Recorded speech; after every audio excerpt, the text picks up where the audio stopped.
This is Speak On It.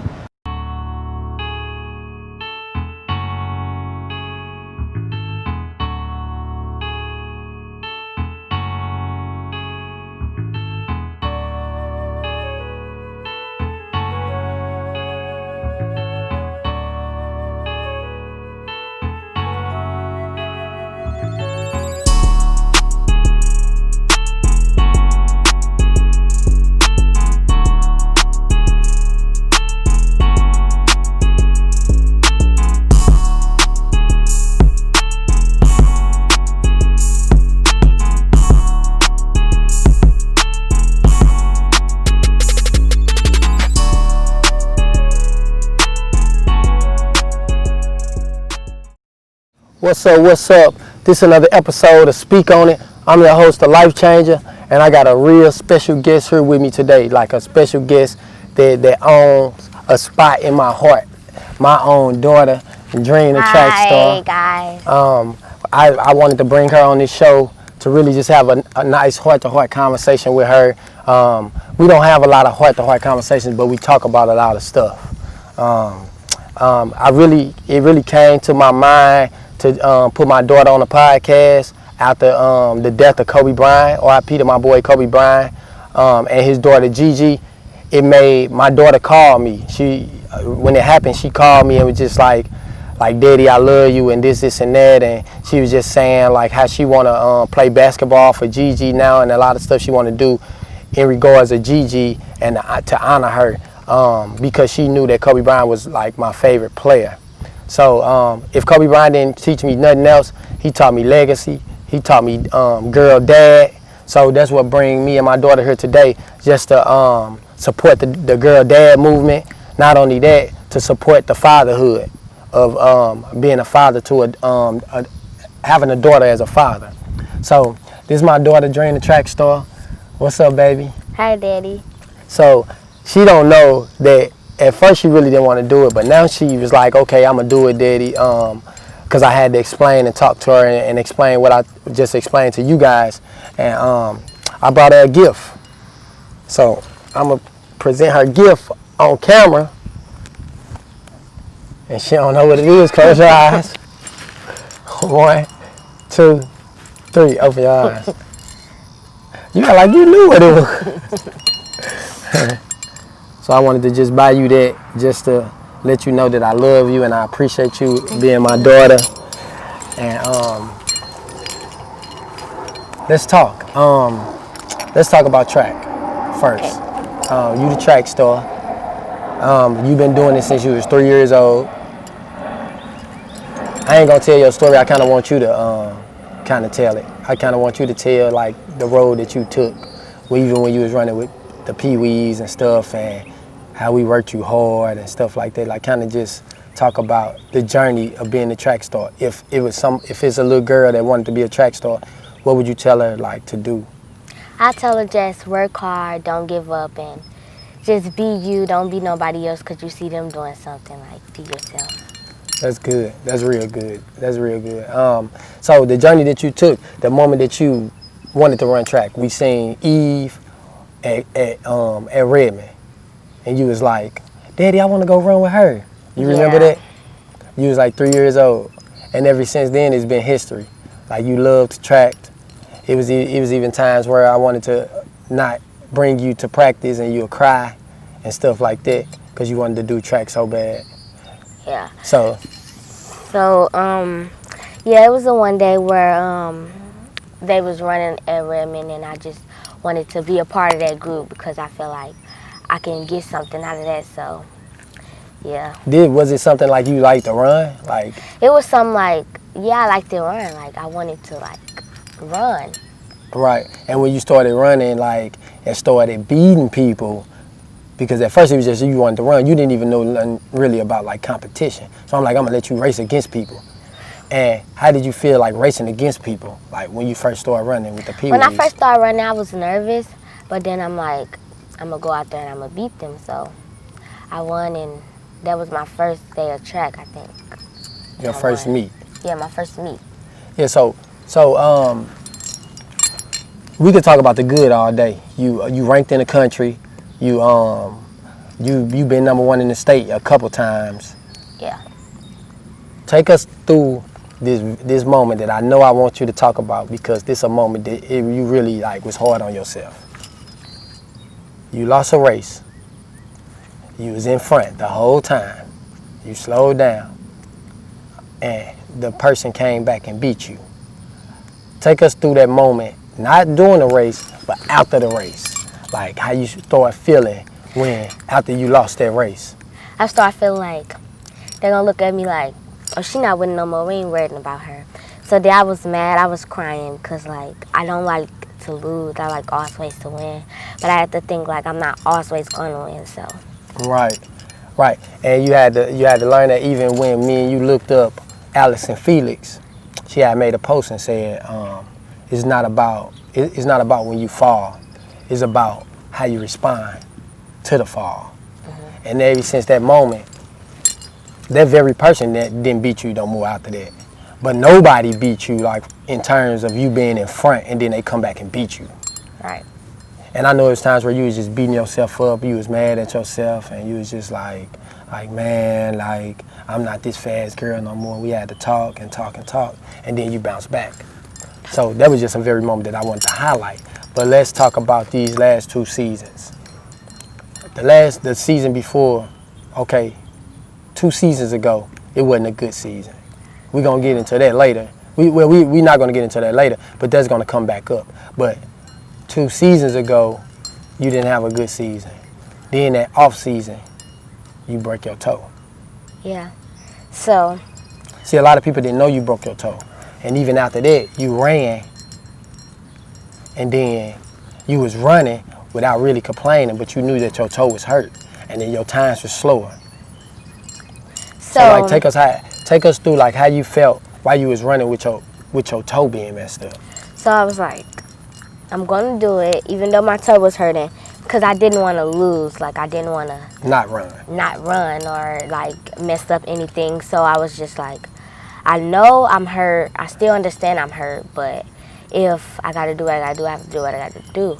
But I had to tell like I can't do it, Dad, and he was just like, okay, if you're hurt, just don't do it, because I don't want you to get in a situation where it's even badder than it was before. So.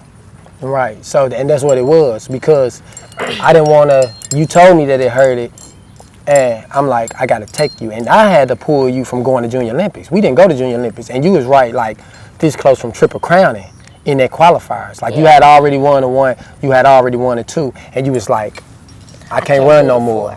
I can't do the 4. I can't, because you was saying, like, you couldn't run at all for real no more. Like, I could do the 4, but it's going to really, really hurt me. So I said, as a father, I had to say, this is not about sports anymore. This is about your health. This is about you being able to be the best that you can be. And you wasn't the best that you could be at that moment. And people didn't see that because you still was winning, but you was winning by a little bit. Or your times was real slow. Where I knew if I took you to Junior Olympics, it wouldn't have been a good turnout because you was hurt. Right. So we took that season off, and then we run into the pandemic, COVID-19. And they canceled the season this year. So how did you feel about them canceling the season? Because now you at a point where you healthy, you feel like you ready to run against whoever, and now it's no track. So when there was no track, I'm like, I can't go to school because of the COVID. Now I can't run, so I have nothing else to do but sit at home, watch TV, or be on my phone or read a book until school start back. So I feel like, man, I'm ready to go back to track. Like, I really miss track. It showed you a time where, like, I really miss track. Because it was still the things that you wanted to do. You started telling me, I want to play basketball, I want to do dance, and this, and that. And then I'm like, okay, I know what made you happy, and I know what brought you peace. You could be having a bad day at school, but I still bring you to practice, and you find yourself at practice where you apologize about the school, you apologize about things because the track kind of held you together.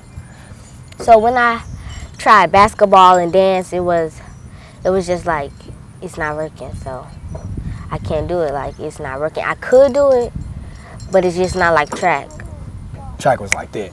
Yeah. Track was more like you picked up on stuff so fast and so Simple. Even in basketball, like you was good in basketball, and even in dance, they moved you up in dance. You was good at them things, but you have already put in years at track. Think about it. You was 3, you 10 now. So track been under your belt for 6, 7 years now. Right. You know what I'm saying? So if we was to practice right now, I could tell you get down in your blocks. You're gonna do that. I could tell you get in your stance. You're gonna do that. Get in your stance right now. Okay. Right, see? That's something would have had to been taught to you if you'd have just been walking into track right now. Yeah. You know what I'm saying? So, yeah, I did, and that's why I wanted to talk to you about track. I wanted to encourage you to keep doing it, to keep going hard at it. It's about to be some work we about to put in. You know what I'm saying? Can't wait so I can work even harder than I did last year, so my times could be even faster. So. Okay, so let's kind of spin this conversation now. Let's spin it to me now. Okay. How do you view me as a father? Like, since you've been knowing me, since you've been realizing, okay, that's my daddy. How do you view me as a father in our relationship? Like, or is it? Well, I'm gonna get to that. But how do you view me as a father? I view you as a father as like you my best friend and stuff, and like I really look up to you because you putting in a lot of work for this. So yeah. And that's good. Oh man, she a crybaby, y'all. That's good though, and sometimes it's good to cry, to be happy, and I do my best. I always did my best, you know, to take care of y'all, make sure y'all was good, make sure y'all had that support and that attention. And even right now, I'm working hard, like you said, to make things better for y'all, to make sure you comfortable and with everything you doing. If it's track, then daddy there 100%. And vice versa. Like, you've been a great daughter, you know? You've been a great daughter. You call me, you check up on me, you make sure I'm okay, and you know, you tell me you love me all the time, you're respectful, you just a good child all around the board. I'm still gonna be working on your little brother, but you been a good daughter. And everything I have told you to do, you respected that, you done it. And you look at me like I'm motivation. And that's my ultimate goal, for my kids to look at me like I'm motivation, like my daddy did this, my daddy did that, and it was good and it was positive. Mm-hmm. You know what I'm saying? Because there's people dads on crack, there's people dads on drugs, there's people dads don't have jobs, there's people dads that's in jail, there's people dads that's even dead. So this moment right here, I just want to tell you that I'm going to always be there for you. Keep doing what you're doing. Keep striving to be the best you. Like, I even seen you in the car the other day, you was just reading your books. Tell me about them books that you was reading. Because I didn't know you was even doing that type of stuff.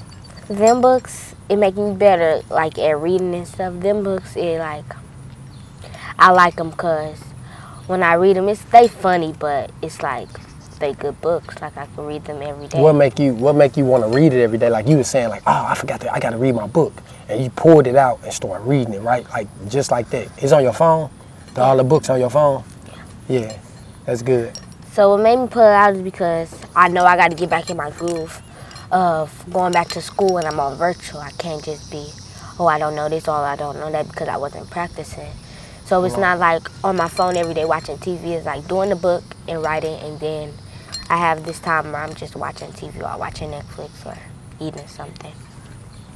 Okay, so before we get up and walk the track, I just want to encourage you and let you know that I love you, and you a black young lady, and there's nothing that you can't do in this world. Anything you put your mind to, you can do it. I seen it since you was 2-3 years old. Everything that you said, Daddy, I want to do, and I allowed you to do it, you did it and exceeded it, and you moved up. Mm-hmm. And I want to tell you that you're a queen, and don't let nobody else take that away from you. Don't let nobody make you feel like you lower. Don't let nobody make you feel like you not dream who God created you to be. And don't ever forget that you a black woman in America. Mm-hmm. You know, and I know you done had Caucasian friends and you love them. They came over to the house and everything else. And I would never practice to tell you, like, to not like them. We are human. at the end of the day. And remember that, and remember who you are, and be who you are. Don't try to be nobody else. And you've been doing good at that. You know, because I know there's a lot of people that's around you that's doing things that I know I wouldn't allow you to do, but you haven't done it yet. You know what I'm saying? Not even yet, but you haven't done it. And when you get to a place in your life that you want to do it, you have to face the consequences for what comes after that. And but you're going to know that dad told me what I should have been doing and what I shouldn't have been doing. Yeah. Okay? So we're going to get up, we're going to walk the track, and we're going to talk about some other things, and that's what we're going to do.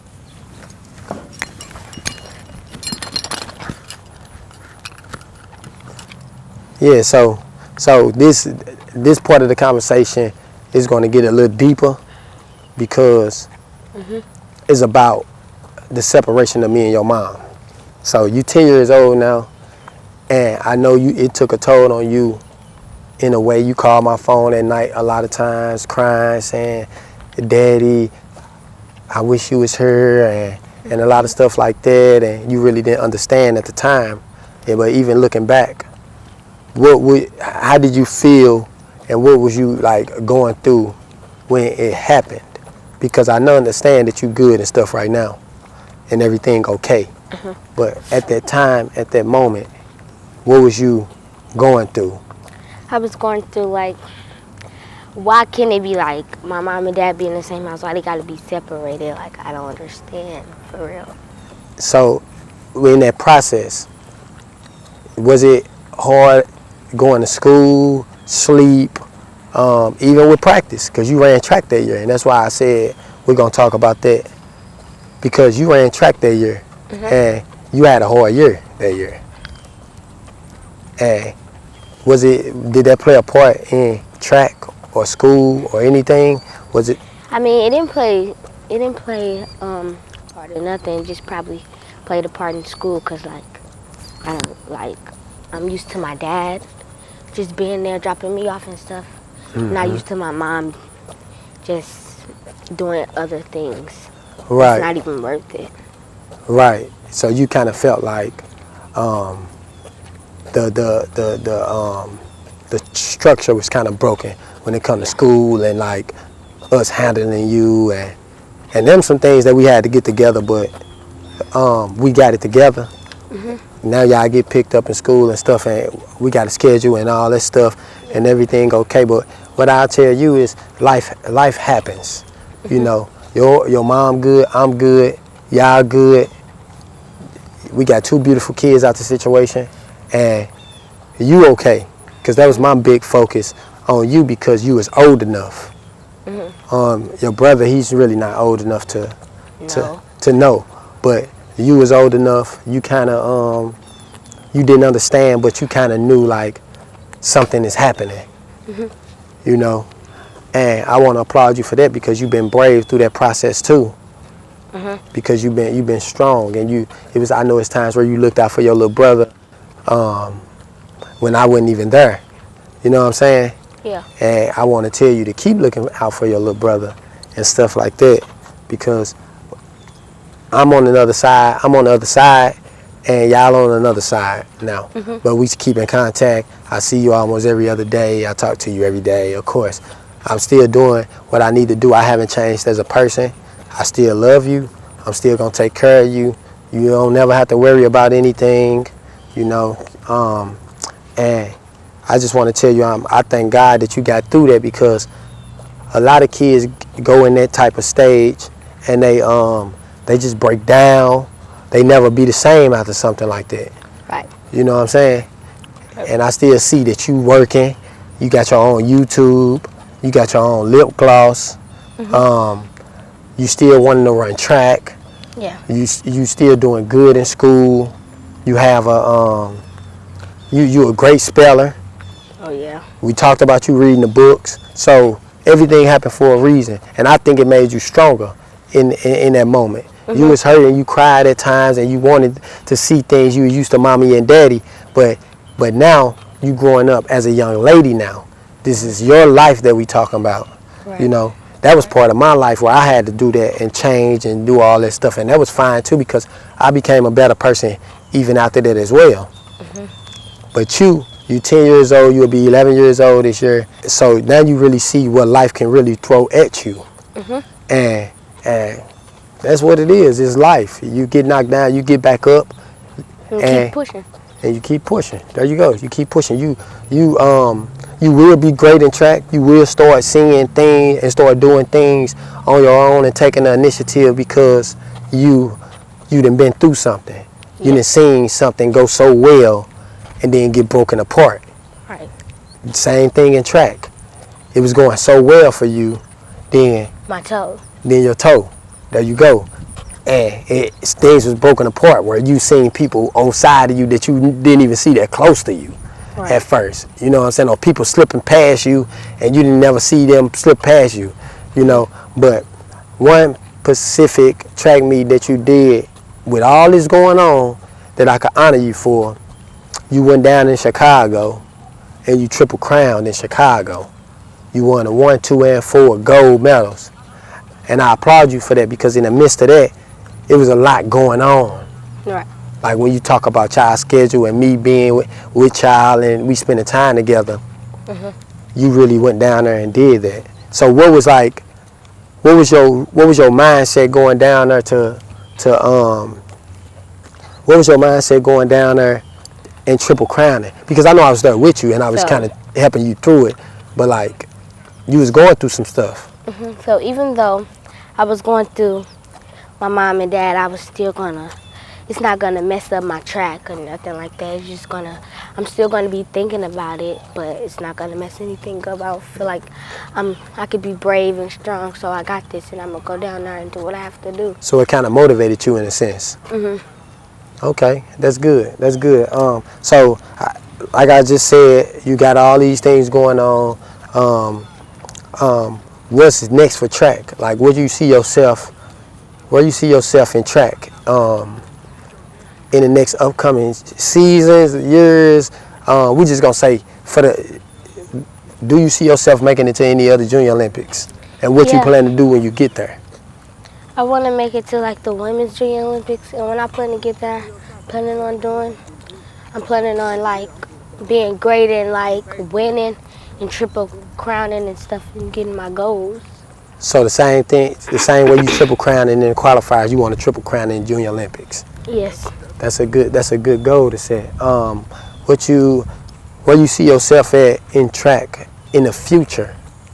In the future, I feel like what's the ultimate goal? My goal is like, that's a hard question, but in terms of track, where you see yourself at in the future when I say that, like for this the big Olympics and you know what I'm saying? I know you follow Alex and Felix and all them girls, Tori Bowie and stuff like that, and you see, that's why I'm asking you, do you see yourself in the Olympics one day? Yeah, I see myself in the Olympics because I know I can put in the work before I can be in there, or yeah, right, for you could get there. Yeah, so I can get there. So you can get there, and that's what's up. So I want to just again let you know that I love you. I don't think I ever tell you that enough. Right. And I appreciate you being on my podcast show. I appreciate you being brave to even talk to me heart to heart like that and stuff like that. And the best is yet to come. And I love you.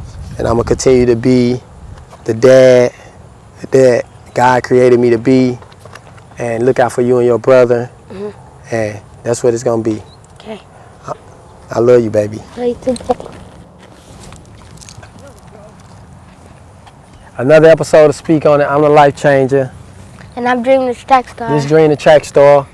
Make sure y'all be looking out for me because I am coming. On YouTube. She got a YouTube page. Go follow her on IG. Dream the Track Star. Until next time, I'm the Life Changer, the host. This Speak On It. Bye. I get to the lockup, and I'm like, Xavier's there, and Xavier in here, and he is smiling ear to ear. And I'm like, what? Right? Like, because if that was me, I'd be pissed at the world. Right? I'd be like, You've got to be kidding. So you had to come in with a story of saying like, we almost sorry too. So I'm his defense attorney, right? So Okay. it wasn't me that, I wasn't on his didn't do case this. 20 years ago. Right. But I feel for him because the system failed him, right? And I always say this too about the system and racial injustice. When people say the system is broken, the system was created that way. So the system was created by white people to help white people and to really enslave black people again. I believe that through and through. So when people say, oh, the system is so broken, we have to fix it. No, we need to tear it down and rebuild one that works for all people. Because right now it doesn't. There you go. It And was really so- designed not even to just